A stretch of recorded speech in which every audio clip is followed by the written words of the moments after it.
Um dos fatores que atrapalham muito a nossa criatividade é o medo do papel em branco. Por isso, nessa aula, nós vamos trabalhar isso. Vamos pegar algumas folhas de papel sulfite comum e vamos começar a traçar. Vamos começar a imaginar os ângulos e as posições dos personagens através de blocos de desenho. Vamos traçar à vontade. A gente precisa apenas conhecer um pouquinho melhor o lápis que vamos utilizar. E eu queria falar um pouquinho disso para vocês. O lápis é classificado de acordo com o seu grafite. A nomenclatura vai de 9H a 9B e passa pelos tipos F e HB. Mas isso varia de acordo com a textura e espessura. Essas nomenclaturas e tipos diferentes influenciam muito nos efeitos do desenho. Os lápis do tipo H são mais finos e têm o grafite mais duro. Já os lápis do tipo B são macios, com grafite mais grosso e mais suaves. A letra H vem do inglês hard, que significa duro. Já a letra B vem de blackness, que para o nosso português a gente pode entender como a intensidade da cor preta, do mais claro para o mais escuro. Então vimos que cada tipo de lápis é recomendado para um estilo de desenho. Mas o que eu te recomendo é que você deve experimentar, conhecer, trabalhar com todos eles e saber aquele com o qual você melhor se adapta. Antes de começarmos, tenho mais uma dica para você. Não trace jamais como alguém que quisesse furar o papel. Procure traçar de maneira leve e suave, sentindo o traço do lápis, sentindo o papel do seu início ao fim.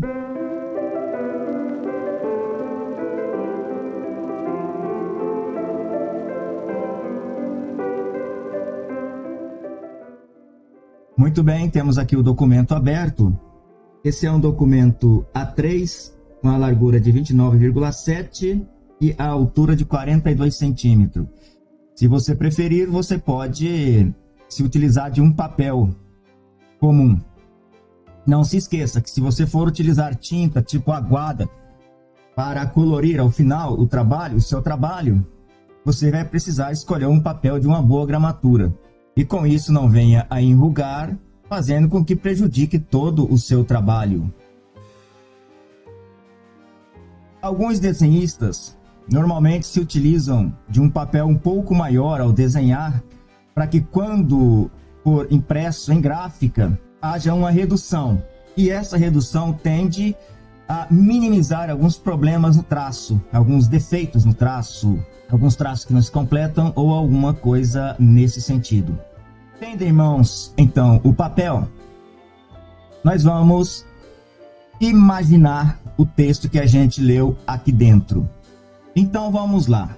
Para facilitar o nosso campo de visão, vamos dividir esse papel em 4. Passamos um traço na vertical ao meio e um traço na horizontal também ao meio.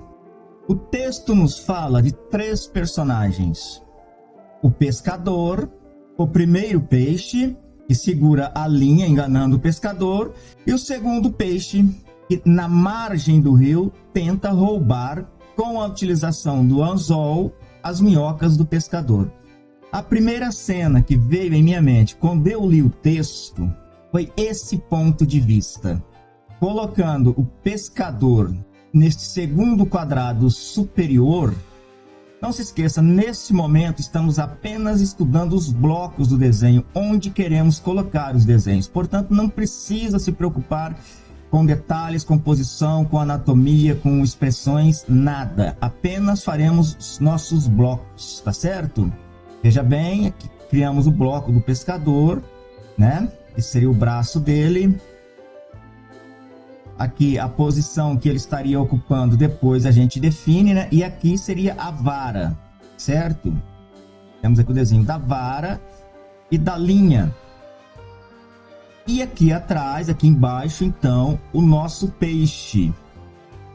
Uma carinha de humano, carinha humanizada, tal. Ele segura o anzol, a linha, mantendo a linha firme, enganando assim o pescador, que acha que a linha está mergulhada na água e apenas isso. A linha então passa por dentro do rio, por baixo da água, né? Por dentro da água, né?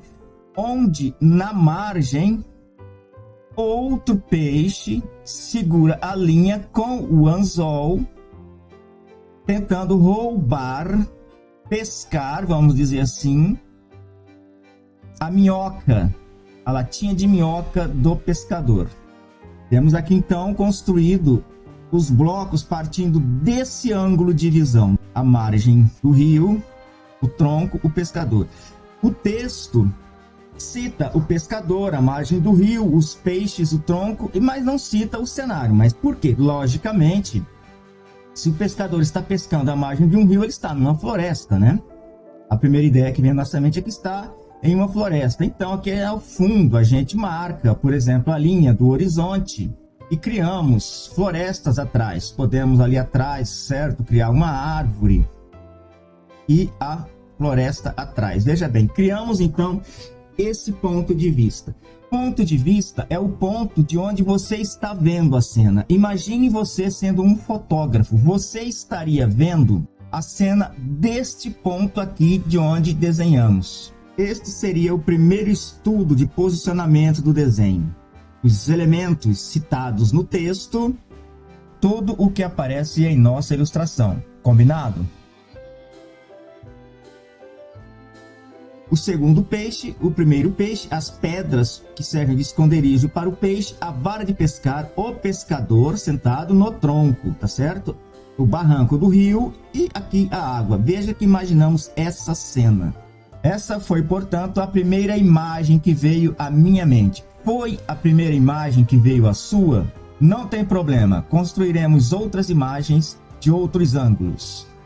Desenho é liberdade, é imaginação. Vamos então tentar ver de um outro ângulo como ficaria? Ótimo, que tal? Que tal vermos então o pescador à nossa frente? Dividiremos aqui ao meio novamente o papel, um meio mais ou menos imaginário, não precisa ser corretamente o meio certinho.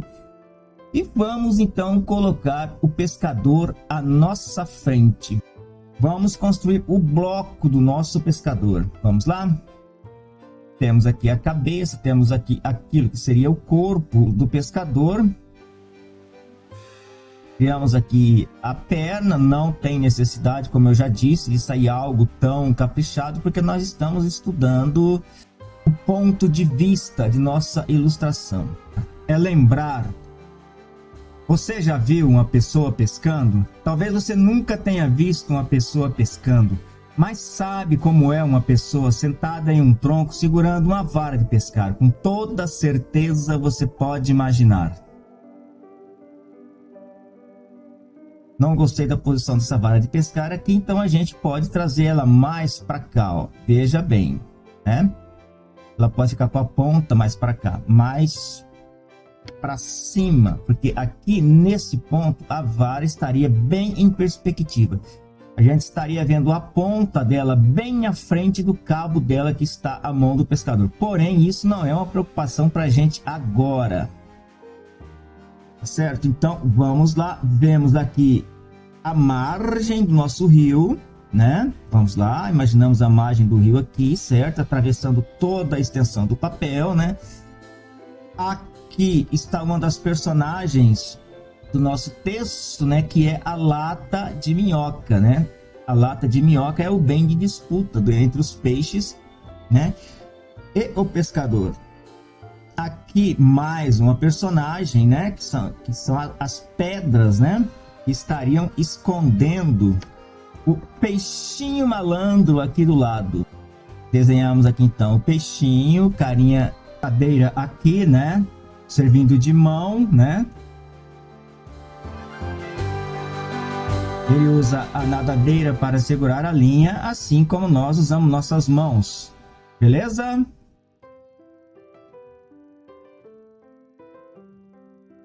Com a carinha humanizada, né? Ele segura a linha para manter a linha firme, enquanto deixa a linha mergulhar para dentro da água, né? Aqui nesse ponto a gente não vê mais a linha, porque a linha está mergulhada dentro da água. Lá do outro lado, podemos agora já tirar as marcações daqui, né? Apenas para termos uma base, né?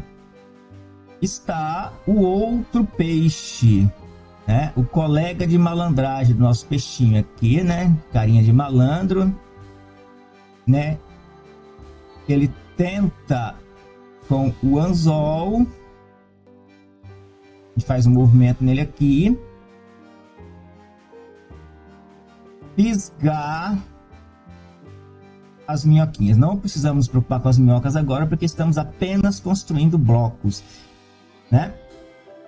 Aqui, para a gente mostrar, né? Para ilustração, mostrar que é realmente a linha que saiu daqui, que está indo para lá, a gente coloca ela como se em alguns pontos ela saísse da água, certo? Veja bem, construímos aqui um outro ângulo para o nosso desenho. Desenho de frente, nosso pescador estaria de frente. Atrás, logicamente, que o pescador está em uma floresta, né? Então desenhamos lá árvores, tá certo? Tudo para a nossa segunda imagem, né? Nossa segunda possibilidade de desenho. Veja aqui o primeiro bloco, né? O peixe atrás da pedra. No segundo bloco da nossa cena, o peixe tentando roubar as minhocas, né? E o pescador. Veja bem, está dividido um elemento ao meio, que é o pescador, um elemento para a esquerda, do nosso ponto de vista, que é o primeiro peixe, e um elemento à direita, do nosso ponto de vista, que é o segundo peixe tentando fisgar a minhoca. O que você achou deste ângulo? Gostou? Mas ainda temos mais possibilidades, ainda podemos fazer muito mais. Vamos aprofundar esse assunto na próxima aula. Até lá!